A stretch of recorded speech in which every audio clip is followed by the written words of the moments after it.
Welcome back to another Ski Patrol Productions video with me, Timothy M. Gnomsky. Today we have a fun topic. We're going to be talking about PC culture and censorship in plays, novels as well, but plays focusing. Let's jump right into it because there's not much else to say other than the idea, the title that we're going to do today. I'm in an organization online, and it's an official playwrights page, and thousands of people from mostly the United States, but some out of states as well. And the other day there was a topic that was brought up that was about, as a playwright, should you, not do you, but should you be looking at your stuff through a politically correct lens, and should you be looking at it as how's the audience going to feel, and should you censor yourself so you're not hurting feelings?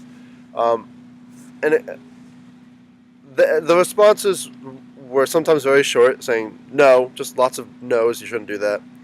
But then some of them were more full responses, and I was one of the more full responses. And I feel like that's part of a playwright. Part of the question was, should you look at what the audience is going to feel about it?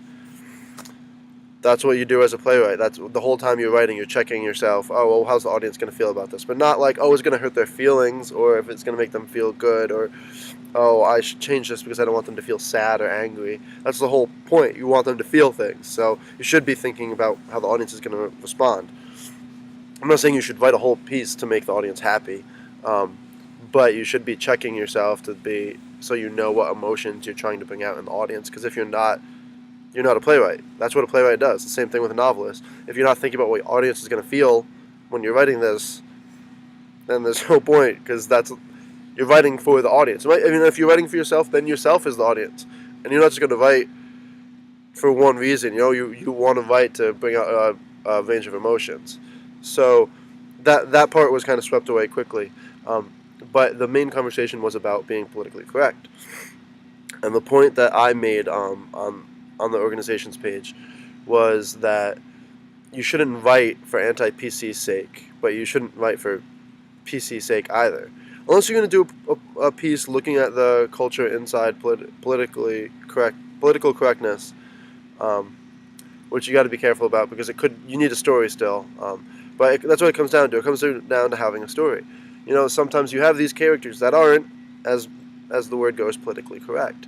So they're saying they're being racially insensitive, and they're using these slurs, and they're saying these terrible things about religions or genders or race or whatever you could get on somebody about being prejudiced and biased. But those characters are a part of the story. They're there to drive the hero, or they're there to knock him down, or they're there to help the villain, or they are the villain. They're part of a story. They're not just there as a side piece, yelling these things as people walk by. Oh, you awful this, or you're terrible this, or oh, I hate you because you're this. These people shouldn't just be there to get a rise out of the audience. Be like, oh, I'm going to write this piece and I'm going to say this thing. Ooh, it's going to be so racy and it's going to be controversial. It's going to be controversial because those words are in it, but it's not going to be controversial because it's causing a stir and because it's problematic and it's making people think. It's going to be controversial because why would you even write that? Because there's no story there, and that's what it comes down to. It comes down to being if there's a story or not. So political correctness, I should have defined it when I started, but political correctness, how I define it, is how I think it should be defined. Really, is saying things that.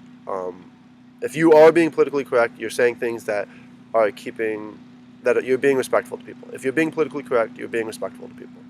Because that's what it comes down to. That's how it should be taken. And it should be, well, you're not going to use racial slurs towards people, or gender slurs, or anything else that's gonna be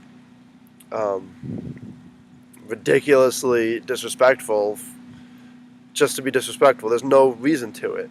Um, but the way it's taken a lot of the times and where it's seen in most debates and conversations is that you're changing what you're saying not to hurt people's feelings.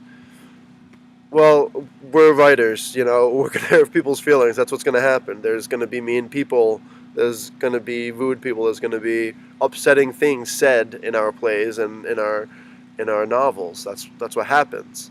Because if not, then there's no conflict. If there's nobody trying to stop the hero, then there's no reason for the story. Of course, there are stories without heroes and villains.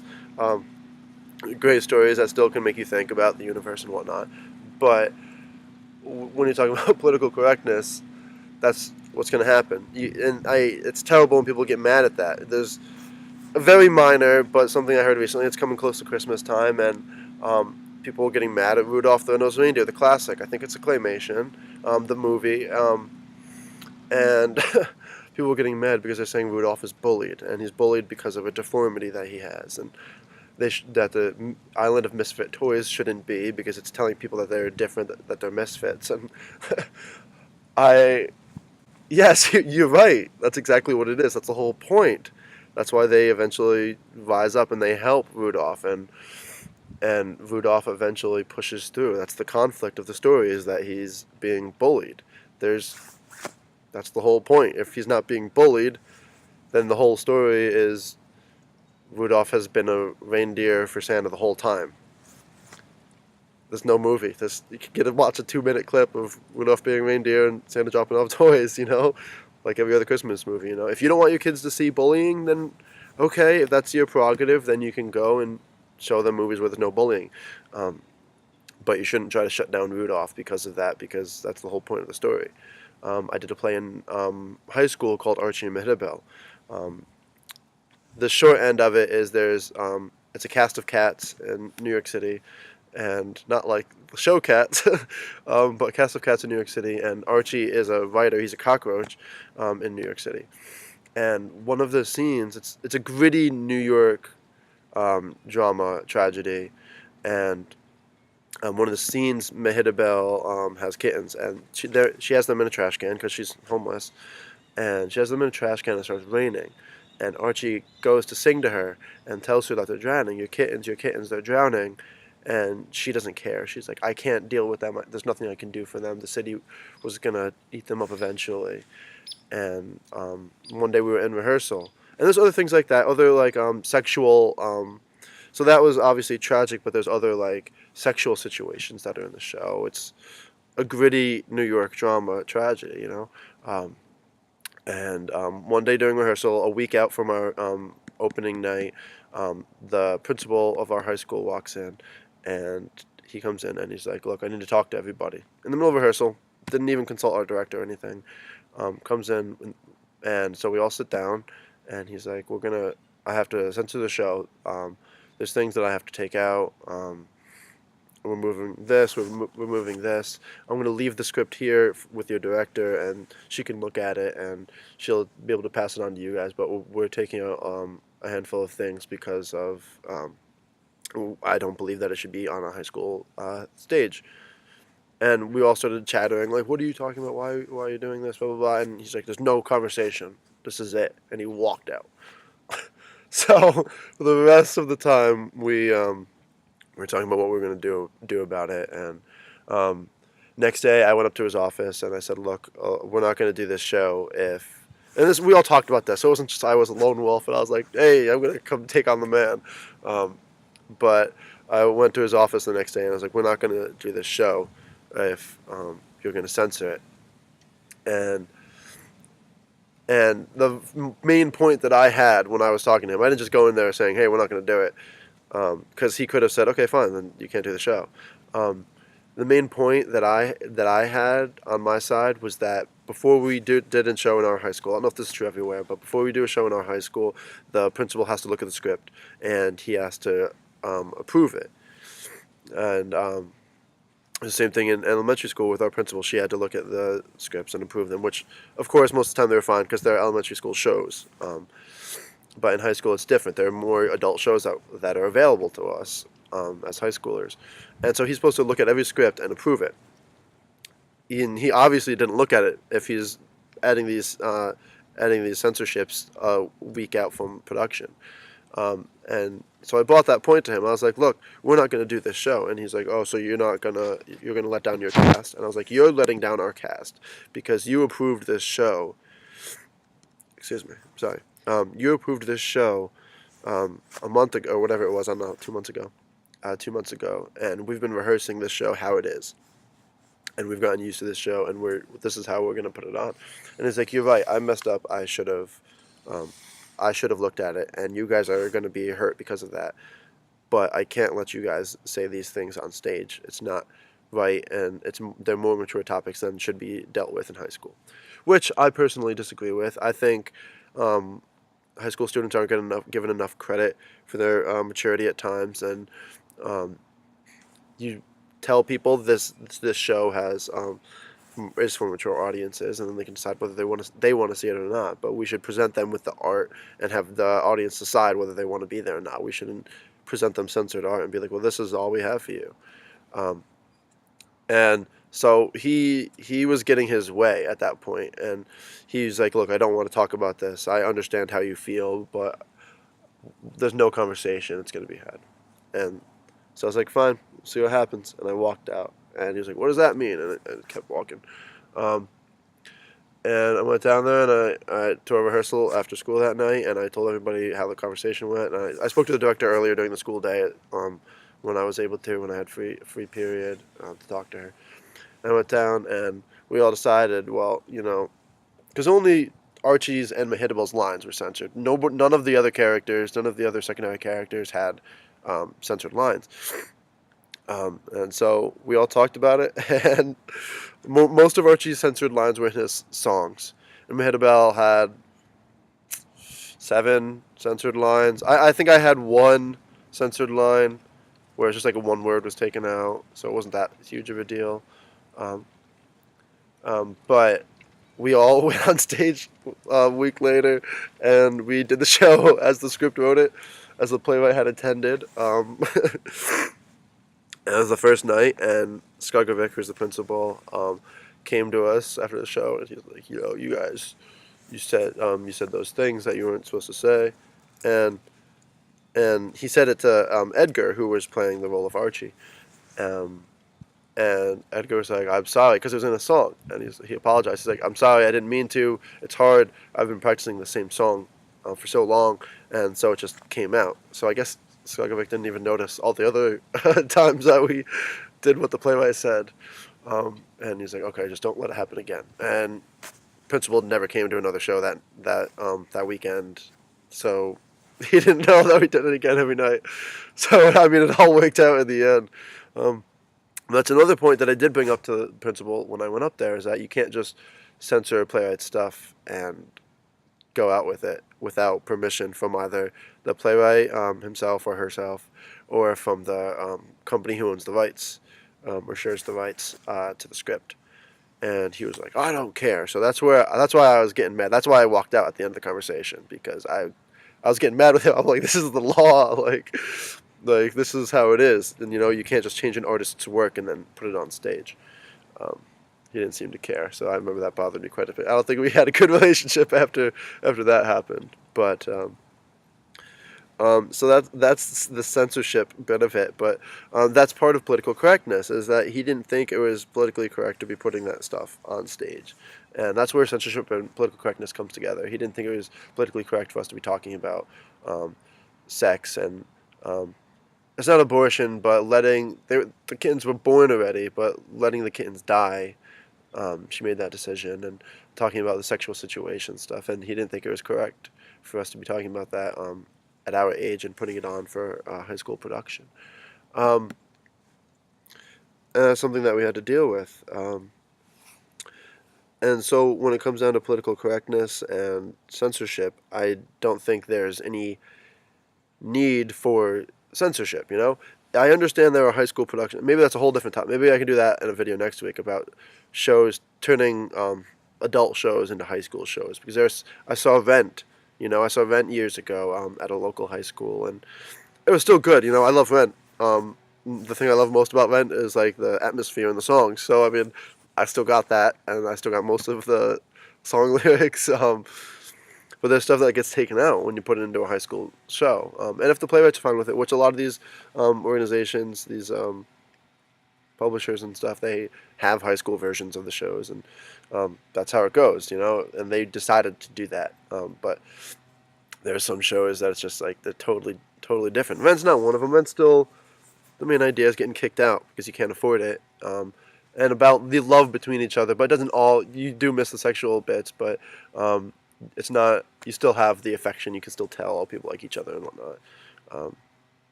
Um, but yeah, there's just changes that are made, and it's unfortunate that there are not more times where art isn't presented as it should be, and I think it should. You should always present whatever. If you're writing a novel or you're writing a play or movie, anything else, you should present the art to the audience.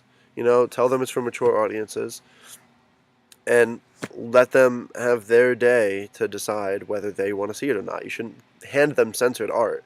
And same thing like on the radio with different songs. You shouldn't. I feel that you shouldn't hand them censored music. You should let it go, and there's the warning. You know, there's mature. Now I know on the radio there's a whole different thing. I don't know much about the radio, so maybe I should stop talking about it. Um, but I mean, like, if I can talk about music in its own.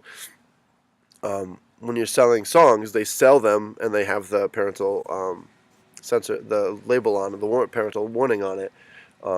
And on like iTunes and different like streaming services, you can buy censored versions of the songs, and I think that's fine because the audience is deciding. But you don't. The artist doesn't release a censored song; they release their version, and then you can buy censored versions, which they also have created, but that's not their initial release. And I think that's fine if the artist decides to do it as a second, so that audiences can still see their art, but just a slightly version of it that's a little easier to swallow, you know. But I hope if anybody ever gets a hold of my book, which there's not really anything that should be censored in there, it's just a coming of age adventure. So there's a range of emotion, but nothing needs to be censored in there. But in my plays, there's plenty of stuff that could be censored. You know, there's some foul language, and there's themes in there that are very suggestive themes, and there's violence and blood, gore. You know, there's a little bit of everything. There's mental instability in my shows. Maybe some of these aren't right for high schoolers in certain principals' view, but I don't want to hand out censored versions of my script. You know. If it comes down to it and people really love what I write and they want to see it, I can work with them to create a okay version. But I never want my stuff to go out there and be censored, you know, because I voted the way I did. It's the same thing with all these playwrights. Back to the page, the organization online that I'm a part of. That's what it came down to, I think, and a lot of people had was on the same line of thought as I was that the audience should decide. And political correctness, it's not about being nice, it's about being respectful. And that's what it comes down to. If you're respectful, fine, but you shouldn't be writing something just to be anti-PC. There needs to be a story, and I think that's what it comes down to.